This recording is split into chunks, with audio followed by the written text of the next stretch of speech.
جنات عدن مفتحة لهم الأبواب متكئين فيها يدعون فيها بفاكهة كثيرة وشراب. السلام عليكم ورحمة الله وبركاته. إن الحمد لله نحمده ونستعينه ونستغفره ونعوذ بالله من شرور أنفسنا ومن سيئات أعمالنا من يهده الله فلا مضل له ومن يضلل فلا هادي له. أشهد أن لا إله إلا الله وحده لا شريك له وأشهد أن محمدا عبده ورسوله لا نبي بعده. قال الله تعالى في كتابه: يا أيها الذين آمنوا اتقوا الله حق تقاته ولا تموتن إلا وأنتم مسلمون. يا أيها الناس اتقوا ربكم الذي خلقكم من نفس واحدة وخلق منها زوجها وبث منهما رجالا كثيرا ونساء واتقوا الله الذي تساءلون به والأرحام إن الله كان عليكم رقيبا. يا أيها الذين آمنوا اتقوا الله وقولوا قولا سديدا يصلح لكم أعمالكم ويغفر لكم ذنوبكم ومن يطع الله ورسوله فقد فاز فوزا عظيما. فإن أصدق الحديث كتاب الله وخير الهدي هدي محمد صلى الله عليه وسلم وشر الأمور محدثاتها وكل محدثة بدعة وكل بدعة ضلالة وكل ضلالة في النار. Amma ba'd. Jemaah sekalian rahimakumullah, kita akan membahas insyaallah kitab Ad-Da' wa Ad-Dawa karya Ibnu Qayyim al-Jauziyah atau kitab Al-Jawab Asy-Syafi liman sa'ala 'anid dawa'i Syafi. Al-Jawabul Kafi liman sa'ala 'anid dawa'i Syafi karya Ibnu Qayyim al-Jauziyah biiznillah taala. Pembahasan tentang masalah dosa-dosa. Ada beberapa athar yang secara sanad diperbincangkan oleh ulama dan dipermasalahkan oleh sebagiannya. Namun di sini Ibnu Qayyim al-Jauziyah menyebutkannya di kitab ini disebabkan adanya faedah yang bisa kita gapai biiznillah taala. Dikatakan oleh beliau, wa fil musnadi was sunani min hadits Amr bin Murrah an Salim bin Abil Ja'ad. Disebutkan dalam kitab Al-Musnad, yaitu Musnad Imam Ahmad dan Sunan, dan beberapa kitab Sunan seperti Sunan At-Tirmidzi, Sunan An-Nasa'i, Sunan Abu Dawud, Sunan Ibn Majah. Jazakumullah khairan. Dari Amr bin Murrah dari Salim bin Abil Ja'ad dari Abu Ubaidah bin Abdullah bin Mas'ud dari ayahnya yaitu Abdullah bin Mas'ud atau disebut Ibnu Mas'ud. Beliau mengatakan bahwasanya Rasulullah SAW pernah bersabda, inna man kana qablakum kana idza 'amila 'amilu fihim bil khati'ah ja'ahu an-nahi ta'dhira. Sesungguhnya pernah terjadi pada orang-orang sebelum kalian, ketika apabila ada di antara mereka yang berbuat dosa, maka datanglah orang yang melarang itu sekadarnya. Biasanya dulu kalau ada yang berbuat dosa, maka segera Allah Ta'ala datangkan orang untuk memberi nasihat, melarangnya. فَإِذَا كَانَ مِنَ الْغَدِ جَالَسَهُ وَوَاكَلَهُ وَشَارَبَهُ كَأَنَّهُ لَمْ يَرَهُ عَلَى خَطِيئَةٍ بِالْأَمْسِ. Keesokan harinya orang yang melarang tadi duduk-duduk bersama orang yang melakukan dosa serta menemaninya makan dan minum seolah-olah kemarin dia tidak melihatnya melakukan dosa. Ya.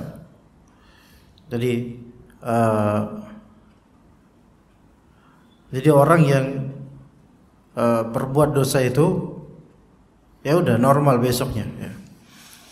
Kemudian kata di sini disebutkan, walaupun hadis ini hadis yang sanadnya dipermasalahkan. Ya. Falamma ra'a Allahu 'azza wa jalla dzalika minhum daraba biqulubi ba'dihim 'ala ba'd.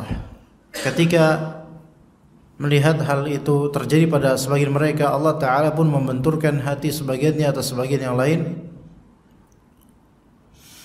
Thumma la'anahum 'ala lisani nabiyihim Dawud wa Isa bin Maryam. Kemudian Allah Azza wa Jalla melaknat mereka melalui lisan nabinya yaitu Nabi Daud alaihissalam, dan juga setelahnya suatu saat yaitu Nabi Isa bin Maryam alaihissalam. Ini berarti terjadi pada kalangan Bani Israel. Nanti akan saya jelaskan. Dzalika bima 'asaw wa kanu ya'tadun. Hal itu dengan sebab apa? Dikarenakan maksiat dan sikap mereka yang melampaui batas. Walladzi nafsu Muhammadin biyadih, demi zat yang jiwa Muhammad berada di tangannya, la ta'murunna bil ma'rufi wa la tanhawunna 'anil munkari wa la ta'khudhunna 'ala yadis safih wa la ta'turunnahu 'alal haqqi atra. Demi zat yang jiwa Nabi Muhammad berada di tangannya, itu demi Allah, hendaklah kalian benar-benar menyuruh berbuat kebaikan, wahai umat, menyuruh berbuat baik. La ta'murunna bil ma'ruf, hendaklah kalian menyuruh kepada kebaikan. Wa la tanhawunna 'anil munkar, hendaklah kalian semua mencegah kemunkaran. Wa la ta'khudhunna 'ala yadis safih, dan hendaklah kalian memegang tangan orang yang bodoh. Wa la ta'turunnahu 'alal haqqi atra, sambil kemudian menuntun orang-orang bodoh ini kepada kebenaran. Kalau tidak, au la yadribannallahu biqulubi ba'dikum 'ala ba'd. Jika tidak demikian, maka Allah akan membenturkan hati sebagian kalian atas sebagian yang lain. Thumma la yal'anakum kama la'anahum. Kemudian Allah akan melaknat kalian sebagaimana Allah telah melaknat mereka, itu orang-orang Bani Israel. Apa yang bisa kita dapatkan? Sebagaimana Allah Subhanahu wa taala katakan tentang Bani Israel dan bagaimana kok mereka bisa dilaknat oleh Allah Azza wa Jalla, itu disebutkan oleh Allah Azza wa Jalla di surat Al-Maidah. Di surat Al-Maidah ayat ke-79 atau sebelumnya 78. Lu'inal ladzina kafaru min bani Israil ala lisani Dawud wa Isa bin Maryam dzalika bima 'asaw wa kanu ya'tadun. Orang-orang yang kafir dari kalangan Bani Israel. Bani Israel ini enggak mesti kafir, ada yang kafir, ada yang beriman. Tapi yang kafir ini mereka kena laknat melalui lisan Nabi Daud alaihissalam. Ya, Nabi Daud alaihissalam, yaitu zaman yang lampau sebelum Nabi Isa. Nabi Daud ini bapaknya Nabi Sulaiman alaihissalam.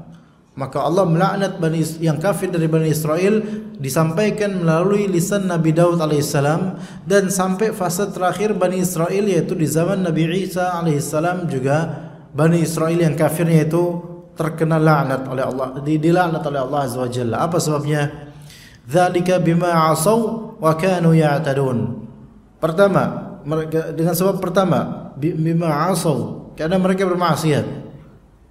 Taib, apakah bermaksiat langsung dapat laknat? Enggak semua maksiat langsung dapat laknat.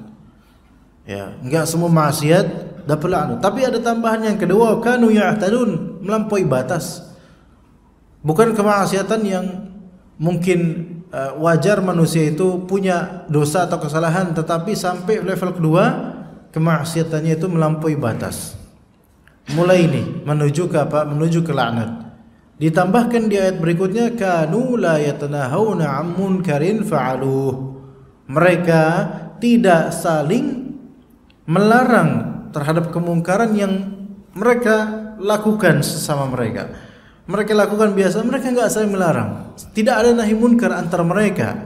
Maka tiga kriteria ini yang menyebabkan mereka dilaknat oleh Allah Azza wa Jalla melalui lisan nabi mereka.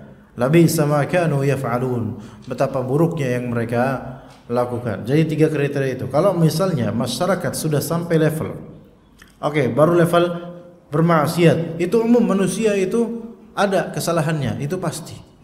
Kemudian melampaui batas, ada sisi tughyan, melampaui batas dari segi maksiat tersebut, terus menerus, ini mulai menuju kehancuran ini. Dan ditambah kemudian tidak ada di antara mereka yang saling mengingatkan satu sama lain, maka khalas, ini masyarakat yang terlaknat. Dan ini adalah kebiasaannya orang-orang yang kufur kepada Allah Azza wa Jalla. Maka eksistensi orang yang amar ma'ruf nahi munkar itu perlu sekali, walaupun dimusuhi oleh banyak masyarakat. walaupun dicurigai, diintimidasi, dilabeli macam-macam, tapi keberadaan mereka itu membalance dan menstabilkan kehidupan sebenarnya. Iya. Makanya ada beberapa hadis dan istinbat ulama terhadap hadis tersebut yang menunjukkan akan dilarangnya kita hijrah ke kampung setelah sebelumnya di kota, yang di kota itu banyak ahlul ilm, ulama atau orang berilmu atau majelis ilmu banyak. Tapi kemudian malah pindah ke kampung, entah karena urusan bisnis lah, entah karena pengen nyari ketenangan versi dia. Ya, mana semua itu tidak masuk ke dalam maslahat keagamaannya, malah justru membuat dia itu jauh dari agama Allah Azza wa Jalla. Sebagaimana keadaan banyak dari desa. Sebagaimana keadaan banyak dari desa. Ya, sebagian atau banyak dari desa, khususnya Pulau Jawa lah, kita tidak bicara pulau lain. Kalau kita misal ke kampung halaman orang tua kita dulu atau kampung halaman sebagian dari jemaah misalnya, kita dapatkan untuk menghadirkan majlis ta'lim seperti ini yang full, yang murni ilmu, itu sulit. Sangat sulit.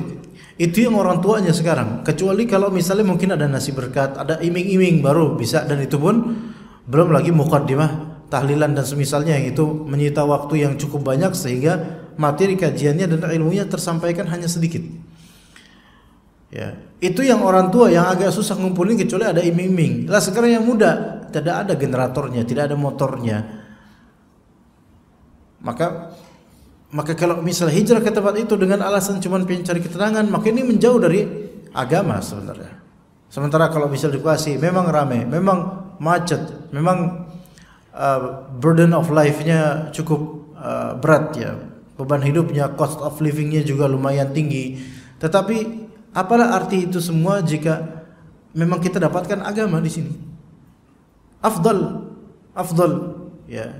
Makanya ada larangan dalam hadis yang ada, tidak hafal hadisnya tetapi memang ada larangan seperti itu. Kecuali mungkin memang hajat yang sangat penting seperti orang tua di kampung membutuhkan perawatan. Nah ini tafadhal. Ini ada maslahat mungkin, ada maslahat yang lebih diutamakan mungkin. Tapi kalau hanya cari ketenangan di desa, pengen mandi di sungai, ya Allah, insya Allah mandi di sungai, akhirat insya Allah di surga itu lebih afdal. Ya, kita cari agama di sisa akhir waktu kehidupan kita. Di pedesaan maksiat, ya enggak seperti dulu. Dulu orang-orang polos, sekarang sudah mengetahui internet. Maksiat antara anak muda, naudzubillah min dzalik. Banyak loh, mulai banyak. Ya, belum lagi mereka banyak yang merengek pada orang tua mereka untuk beli motor. Ya, kadang-kadang ngerengeknya itu lebih dari anak kota. Sampai ada yang jual sawahnya demi beri motor anaknya. Ada seperti itu, mulai banyak. Mungkin bagi mereka kebutuhan, tapi ternyata yang dibeli motornya motor-motor yang membuat gengsinya tinggi. Ya, kemudian juga berlebihan. Dan kita lihat sendiri di daerah-daerah, ya kemudian anak-anak mudanya ngumpul bareng, ngomong pun ya masih ngomong tetap bahasa kasar versi daerah itu, nggak ada isinya juga, salat juga belum tentu. Padahal dulu waktu kecil tadarusan sama teman-temannya itu, tapi ketika remaja sudah hilang semua itu. Dan mereka la yatanahawna 'an munkarin fa'alu. Mereka tidak nahi munkar. Boro-boro nahi munkar, tahu itu kemunkaran aja belum tentu gitu loh. Jadi jauh dari ilmu, jauh dari agama Allah Azza wa Jalla. Enggak ada majlis ta'lim, enggak ada yang ingetin. Dan kalau ada yang ingetin, itu langsung dituding, nih orang mana? Ternyata bukan orang sini, langsung dituding macam-macam oleh mereka. Maka wajar kalau sekarang kita lihat bencana, musibah, banjir, ini itu banyak di desa yang itu. Dulu tidak ada hal seperti itu di desa-desa. Sekarang kok merambah desa, bahkan yang di kota yang kita lihat misalnya, kemaksiatan di mana-mana. Tapi kok di kota kok seperti tidak ada apa? Enggak seperti itu gitu loh. Enggak dapat banjir. Ya kalaupun banjir biasa, enggak sampai melenyapkan banyak harta. Kok malah kota lebih aman ya? Ya karena di kota ini ada balancernya. Apa balancernya itu? Orang-orang yang amar ma'ruf nahi munkar dan adanya majlis ta'lim di masjid-masjid. Bisa kita lihat di masjid ini, dekat sini ada majelis taklim juga, ada yang mana oke lah, tidak semuanya sempurna, tapi setidaknya orang-orang datang mereka mendapatkan faedah dan ilmu. Enggak semuanya sempurna mungkin. Ya, mungkin ada sebagiannya mungkin ada kebidahannya, tapi ala kulli hal adalah peringatan di sini. Ada dakwah di sini yang hidup. Nah, apa faedah lain yang bisa kita lihat di sini? Yaitu orang yang melarang, ini kan tadi kita sesungguhnya pernah terjadi dulu di zaman Bani Israel, orang-orang sebelum kalian. yakni jika ada di antara mereka berbuat dosa, maka akan Allah jadikan ada di antara temannya yang datang untuk melarangnya, jangan kamu kayak gini. Tapi akhirnya keesokan harinya yang melarang itu nyerah gitu loh. Ya udahlah ya ikut. Akhirnya ikutan minimal walaupun nggak ikutan bermaksiatnya, minimal tetap bareng dengan mereka dan tidak ada pengingkaran sama sekali di situ. Diam aja, ya biarin aja. Begitu larut akhirnya kemudian mereka mendapatkan laknat karena hal tersebut. Nah, ini juga dikhawatirkan, bukan berarti tadi saya sebutkan di kota lebih aman kemudian nggak apa-apa lah udah biarin maksiat, ya nggak juga. Ya. Sekarang kalau misalnya di RT kita atau RW kita ada dangdut koplo misalnya, konser ya. Ada yang hajatan bawa tukang dangdut, nah ini yang susah. Ya kan? Kemudian hajatan nikahan tapi yang di ini bidu wanita yang ya mengumbar hal seperti itu. Ya. Yang nonton sebagiannya anak-anak. Ada yang ini enggak? Ada yang nasihatin enggak? Enggak ada. Nah, udah gitu dijaga oleh tentara pula atau polisi. Mau nasihatin gimana sok? Pak Haji datang nasihatin, enggak. Malah justru ada sebagian Pak Haji yang malah ikutan saweran. Ini gimana? Kan repot kayak gini. Malah justru orang yang diharapkan bisa amar ma'ruf nahi munkar malah justru ikutan. Lah ini yang kayak gini nih bekal-bekalnya kanu la yatanahuna 'an munkarin fa'aluh. Yaitu enggak nahi munkar yang itu akan dikhawatirkan masyarakat itu mendapatkan laknat dari Allah Azza wa Jalla. Na'udzubillah min dzalik. Kemudian disebutkan dalam riwayat Ibnu Abi Dunya dari Ibrahim bin Amr As-San'ani, beliau mengatakan, dan ini juga termasuk riwayat Israiliyat sehingga tidak kita amini 100%, tidak pula kita dustakan. Auhallahu ila Yusha' bin Nun, inni muhlikun min qaumika 40,000 min khiyarihim. Allah memberi wahyu kepada Yusha' bin Nun, yaitu kata Allah kepadanya, ini riwayat Israiliyat sekali lagi, sungguh aku membinasakan 40,000 orang baik dan 60,000 orang jahat dari kaummu, kata Allah Azza wa Jalla kepada Nabi Yusha'.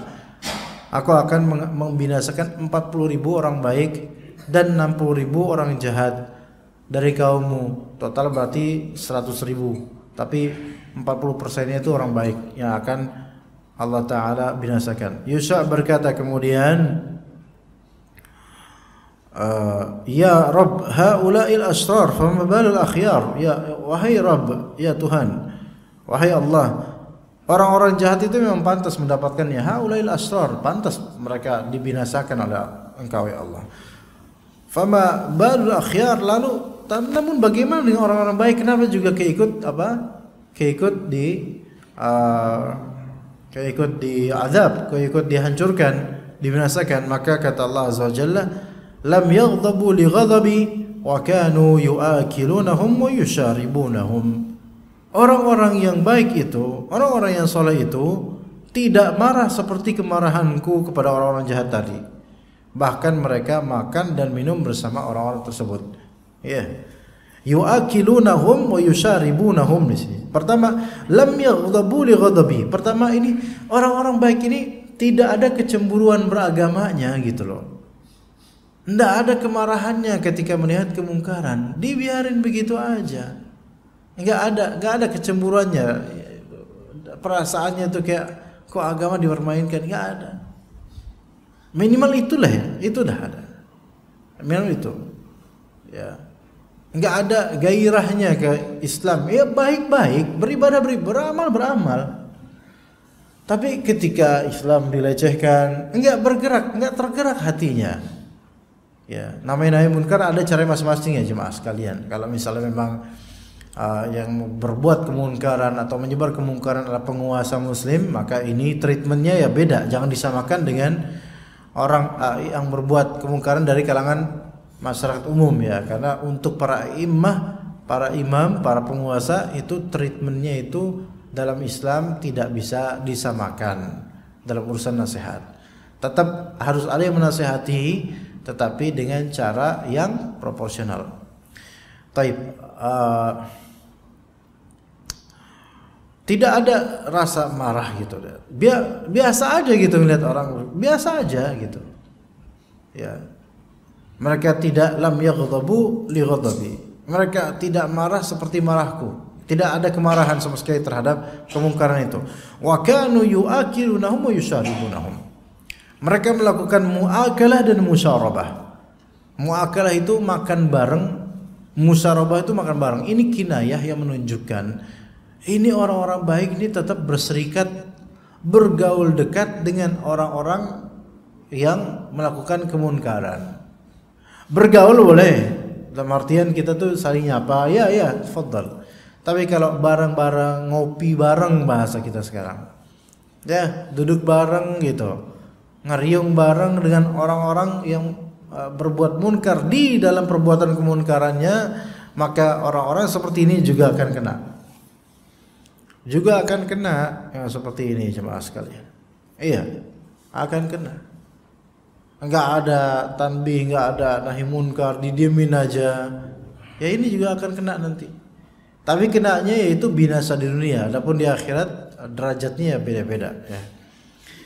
Itu. Kemudian disebutkan wa dzakara Abu Umar bin Abdul Barr an Abi Imran qala, dari Ibnu Abdul Barr dari Abu Hizan dari Abu Imran ya, Abu Imran dia berkata, ba'atsallahu azza wa jalla malakaini ila qaryah. Suatu ketika Allah taala mengutus dua malaikat ke suatu daerah. Untuk apa? Andammaraha biman fiha, supaya malaikat ini menghancurkan daerah tersebut, kampung tersebut beserta penduduknya, hancurkan itu. Itu Allah utus dua itu. Dan ini riwayat juga ini riwayat yang sebenarnya tidak sahih, tetapi bisa dimaknai faedahnya insyaallah. Jadi Allah Ta'ala mengutus dua malaikat ke suatu kampung dengan tujuan agar membinasakan orang-orang di kampung itu. Fawajada rajulan qa'iman yusalli fi masjidin. Maka kedua malaikat tersebut menemukan ada seorang pria yang salat di suatu masjid. Ada seorang pria yang sedang salat di suatu masjid. Maka kedua malaikat itu berkata, "Ya Rabb, inna fiha 'abdaka fulanan yusalli." Wahai Rabb, di kampung tersebut, di desa tersebut ada seorang hambamu sang fulan itu sedang salat. Maka berkata Allah Azza wa Jalla, Dammirha, yaitu kalian berdua tetap hancurkan semuanya. Wa dammirahu ma'ahum, dan binasakan dia juga berserta dengan penduduk-penduduk lainnya sama. Fa innahu ma tama'ara wajhuhu fiha qattun. Kenapa? Karena sesungguhnya termasuk dia nih, sesungguhnya wajahnya dia ini, orang yang sedang salat ini, wajahnya tidak pernah marah karena aku. Maksudnya raut wajah hamba itu yang tadi soal sama saja tidak pernah menunjukkan rasa marah ketika melihat kemungkaran yang dilakukan oleh kaumnya. Minimal ada ekspresi marah gitu, minimal itu, minimal mengingkari, ada kemarahan gitu loh. Ya. Tapi malah ikut-ikutan, walaupun mungkin ikut di sini maksudnya bareng sepertemuan, walaupun nggak melakukan hal yang sama, tapi tidak ada rasa marah, tidak ada kecemburuan, seolah-olah ridho gitu. Maka akan kena juga. Ini ibrah di sini, walaupun hadis ini bukanlah hadis sahih, tetapi ibrahnya bisa dapat. Maka hati-hatilah berkumpul dengan orang-orang yang fasik. Hati-hati berkumpul dengan orang-orang yang fajir. Hati-hati berkumpul dengan orang-orang musyrik pada pentas atau perbuatan kesyirikan mereka. Ya, hati-hati. Yang muskilahnya misalnya saya dulu ada driver yang beliau sudah berusia cukup sekarang mungkin 60 mungkin ya. Tapi beliau orang sehat Masya Allah. Dulunya sopir truk, kemudian setelah selesai bekerja di sopir truk kerja di salah satu bis pariwisata yang masyhur ya. Bis pariwisata yang populer sekali bisnya. Ya. Nah, kadang beliau ini nganter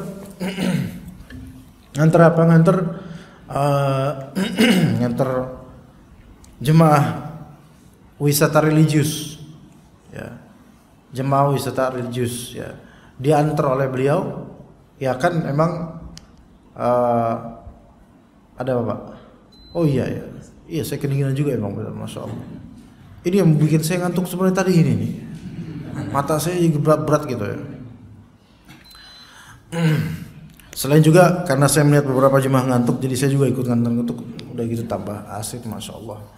Ya mungkin kalau jemaah sepakat semua tidur, saya juga ikutan insya Allah ya Pak.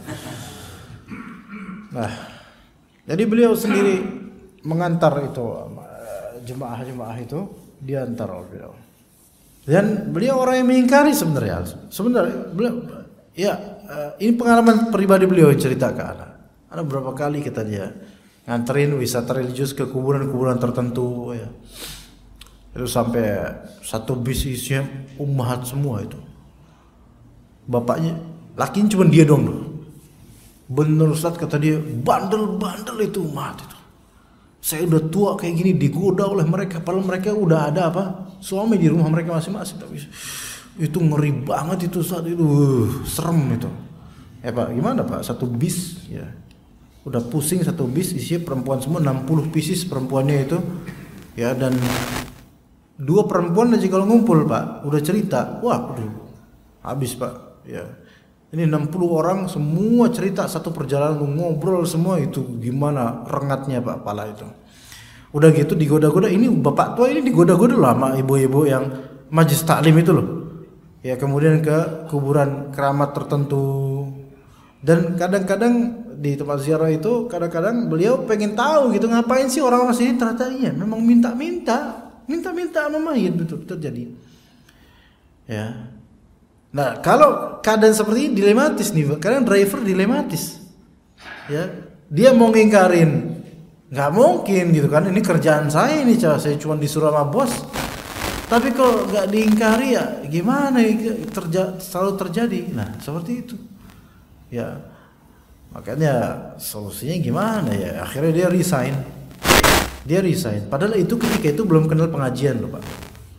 Maksudnya belum mengenal sunnah, belum mengenal dakwah ya. Orang awam yang memang seperti kita juga, orang awam yang mungkin dia dulu masalahnya di jalan, yaitu sopir truk yang memang kehidupan ya, Bapak tahu bagaimana kehidupan para sopir yang dari provinsi lain, sopir truk itu. Bagaimana kehidupannya, beliau tahu semuanya itu. Dari kegelapan itu menuju ke yang lebih terang, tapi di situ menemukan kegelapan juga, sampai dia kemudian itu geleng-geleng pernah suatu ketika ngedrive anak ya, nyupirin anak dari suatu kajian pulang lewat daerah Setu ya, Cipayung, Jakarta ya. Kemudian itu ada apa namanya, mungkin ada kuburan ya, dan itu banyak sekali peziarah. Dia langsung bilang begini, ini hal yang tidak patut contoh sebenarnya. Ini penghuni neraka nih kata dia. Nggak boleh kayak gitu Pak. Iya saya tahu ini orang kayak gini Ustaz. Saya tahu benar-benar. Jadi cerita itu yang tadi saya ceritakan. Apa yang terjadi biasanya mereka ke kuburan-kuburan keramat tertentu. Mereka itu minta beneran sama mayit itu, minta beneran mayit itu. Iya Pak, tapi jangan langsung kita bilang mereka penghuni neraka, atau kita kan nggak tahu akhir hayat mereka, siapa tahu dapat hidayah kan. Ya mungkin Allah kasih hidayah, atau mungkin karena mereka nggak tahu kalau itu syirik mungkin. Ya mungkin bagi mereka itu bukan minta kepada mayit, tapi tawasul kata kiai mereka atau gimana. Ya semoga Allah beri hidayah Pak, tapi ya janganlah kita langsung ngomong itu penghuni neraka. Walaupun kita tahu ya apa yang mereka lakukan mungkin itu, mungkin karena kejahilan atau semoga dapat hidayah. Nah, ketika seseorang misal cuman driver saja nih Pak ya, kemudian dilematisnya dengan keadaan seperti itu mengantar orang-orang menujunya, ini nggak ada pengingkaran lah, ini susah, dilematis kan. Mau kita larang ini udah job, part of job gitu kan, masa kita di tengah jalan karena nahi munkar kemudian saya nggak mau nyetirin lah, nggak mungkin kan ya. Tapi kalau didiemin sakit hati kita. Nah ini bahaya sekali ya. Makanya memang mencari pekerjaan, memang sih banyak sekali sekarang pekerjaan yang tidak 100% terjamin kehalalannya ya. Iya, enggak 100% terjamin kehalalannya, tapi tetap halal gitu, pada asalnya halal. Cuma bagaimana nih caranya untuk nahi munkar, ini yang sulit. Contohnya menjadi petugas atau kasir di minimarket. Apa hukumnya Pak? Halal, boleh. Boleh nggak bekerja itu? Boleh, laki-laki ya. Kalau perempuan sebenarnya nggak boleh kalau dari frontliner seperti itu. Taib ala kulli hal. Asalnya boleh.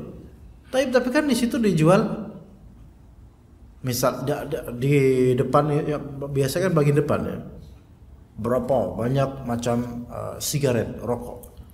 Lah nggak bisa kan 100% halal.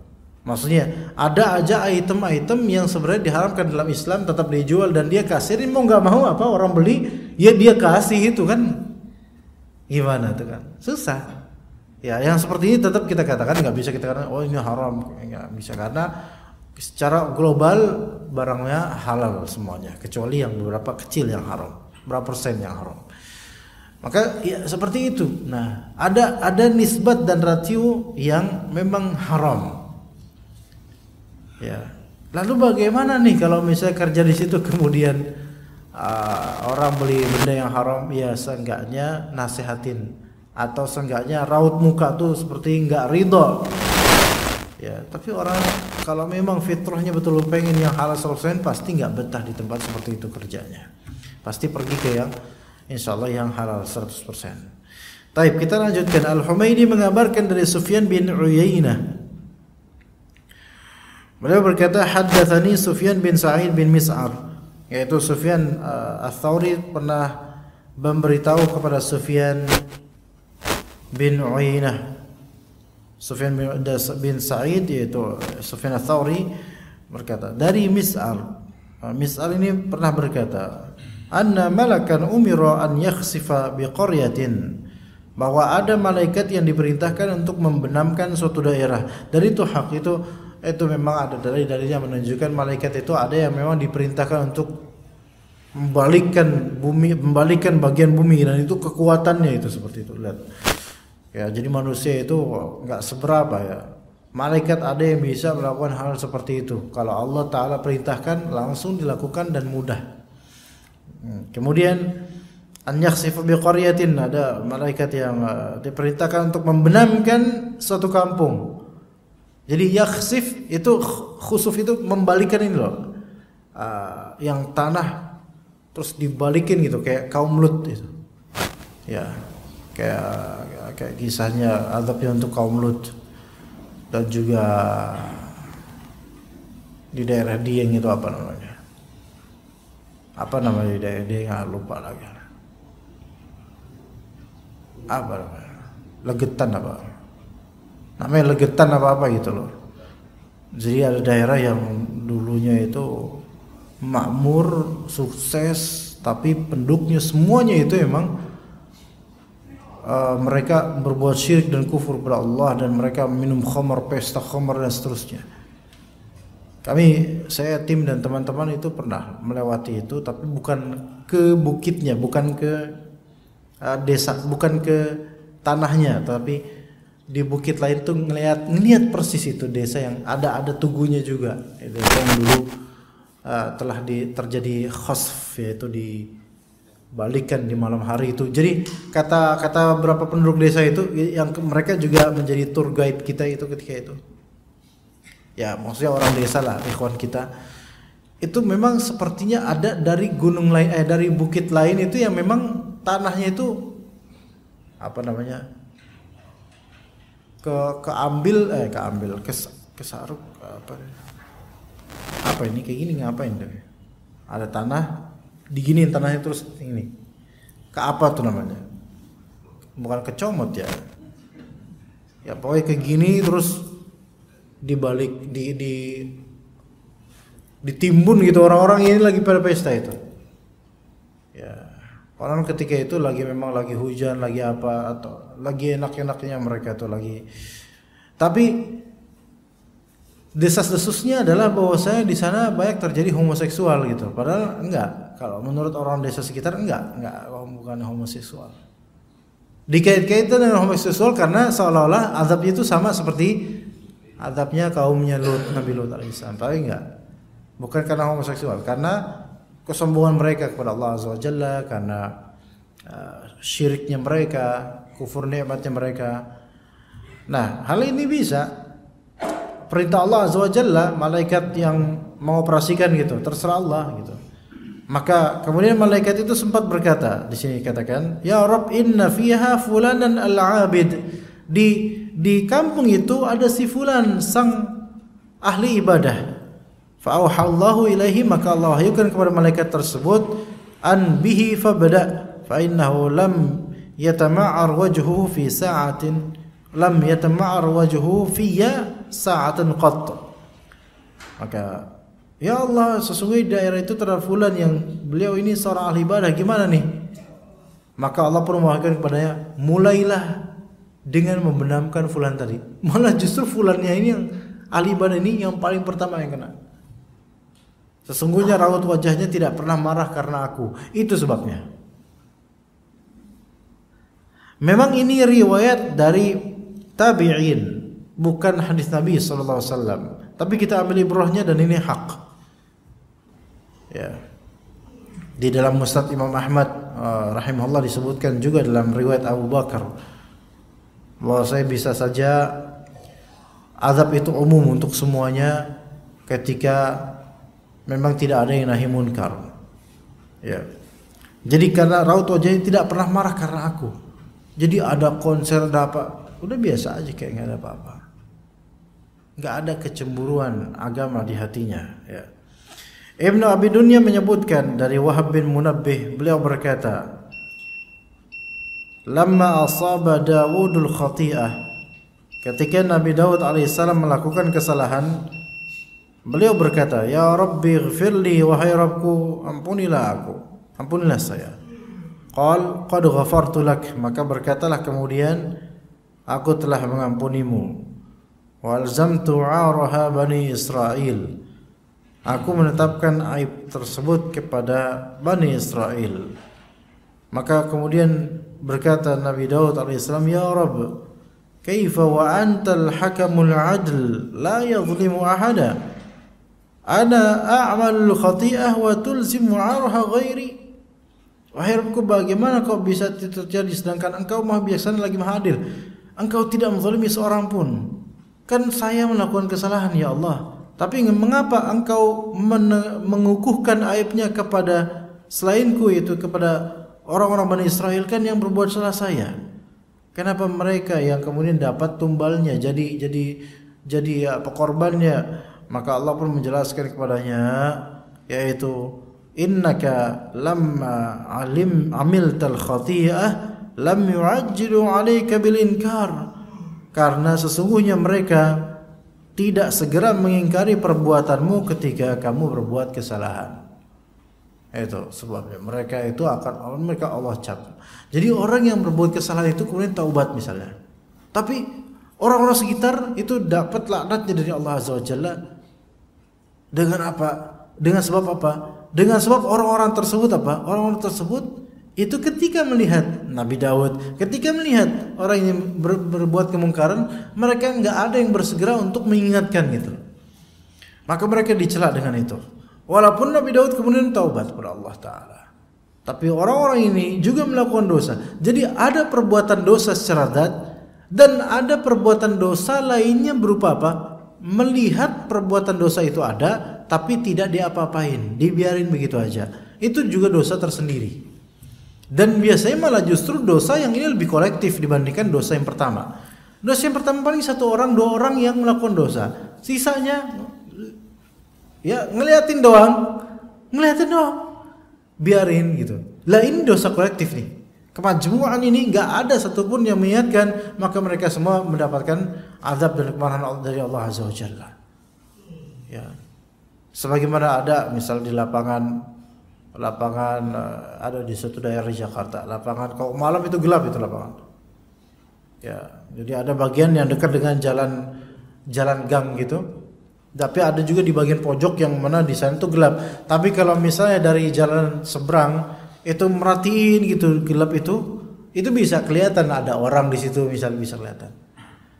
Ya suatu dan beberapa kali kasus di situ terjadi apa? Di lapangan loh, ini di lapangan di malam hari di bagian yang sudut yang agak gelap itu di lapangan di rumput-rumput itu yang rumputnya juga nggak tinggi, bukan ilalang. Itu terjadi perzinahan. Ya, dengan cara perzinahan gitu sih. Dan di seberang di jalan gang itu yang bagian terang itu beberapa ada orang nongkrong di situ sambil apa? Sambil ngeliatin ke sudut sana gitu loh, ngeliatin aja gitu. Dan orang yang berzina itu apa? Ya terusin aja ngelakukan itu, diliatin. Dan mereka nggak ada yang apa? Nggak ada yang datengin, menegur, nggak ada. Malah justru nonton di keremang-remangan itu tuh, lihat tuh orang lo ngapain tuh, kayak gitu. Ya. Dan sekarang ya masya Allah ya bukan hanya perzinahan ya terlalu banyak hal, terutama di gedung-gedung, di kantor-kantor, di stasiun-stasiun televisi dan semisalnya. Dipertontonkan itu semua.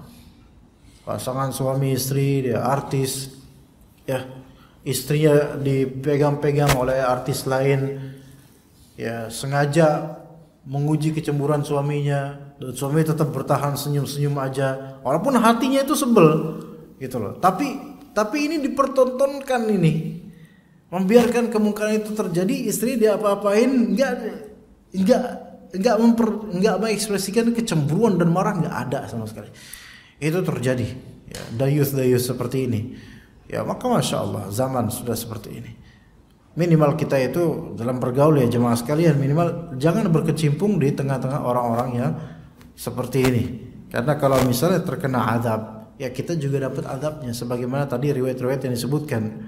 Maka bukan hal yang ringan ketika kita ternyata menjadi orang pertama kena azab gara-gara kita itu ngumpul bareng dengan orang-orang yang sedang bermaksiat dan kita tidak melakukan apapun dari tindakan, minimal raut wajah tidak ada perubahan sama sekali.